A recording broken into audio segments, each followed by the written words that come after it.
उज्जैन महाकाल मंदिर में अग्नि दुर्घटना क्यों? धार्मिक आडंबरी भविष्य वक्ता कहा। महाकाल लोक खंडित होना संकेत था, अग्निकांड संदेश है। गोलपाड़ा संकट मोचन हनुमान बालाजी धाम के सेवक जगबीर दास ने कहा कि उज्जैन महाकाल मंदिर में पूर्णमासी भोले बाबा का दिन सोमवार गर्भगृह मुख्य सेवा भस्म आरती मुख्य पुजारी सेवक उपस्थित होली का त्योहार अग्नि से जुड़ा हुआ है। ऐसे विशेष समय में अचानक आग लग जाना क्या धार्मिक आध्यात्मिक संदेश दे रहा है? क्या इसका विश्लेषण धार्मिक आध्यात्मिक क्षेत्र से जुड़े भीड़ इकट्ठा करने वाले, अपने काम और नाम को विश्व स्तर तक पहुंचाने का प्रयास करने वाले, भोले बाबा का परम शिष्य बताने वाले सीहोर के प्रदीप मिश्रा जी और हमारे बागेश्वर धाम सरकार के धीरेन्द्र गर्ग शास्त्री इस पर अपनी टिप्पणी देंगे। दोनों ही महानुभावों ने महाकाल लोक खंडित होने पर अपनी प्रतिक्रिया क्यों नहीं दी और इस घटना को पूर्व से क्यों नहीं बताया? इस विशेष समय पर यह घटना आम बात है और आम घटना नहीं।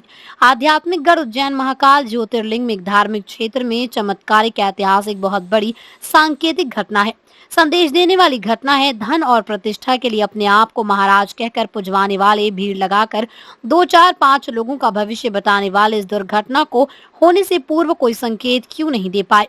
उज्जैन महाकाल पर दर्शन करने के नाम पर वहां के पुजारी सेवकों के द्वारा अलग अलग तरह से जल्द ही दर्शन कराने के नाम पर, पूजा पाठ कराने के नाम पर पैसा उगाही की जाती है। इस पर धार्मिक महाराजों का क्या कहना रहेगा?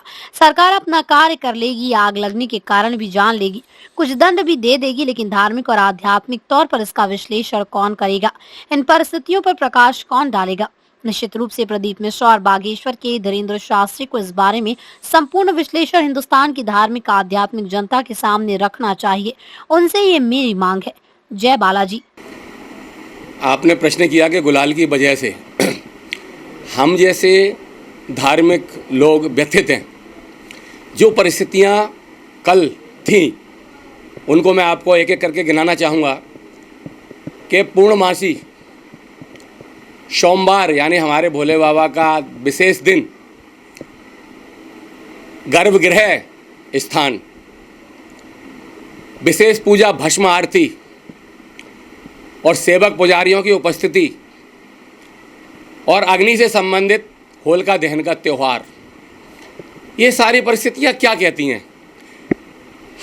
हमारी सरकार मानवीय जांच तो कर लेंगी कि कपूर से लगी या केमिकल के गुलाल से लगी या पर्दे से लगी, लेकिन वास्तव में ये आध्यात्मिक खेल है, आध्यात्मिक संदेश है।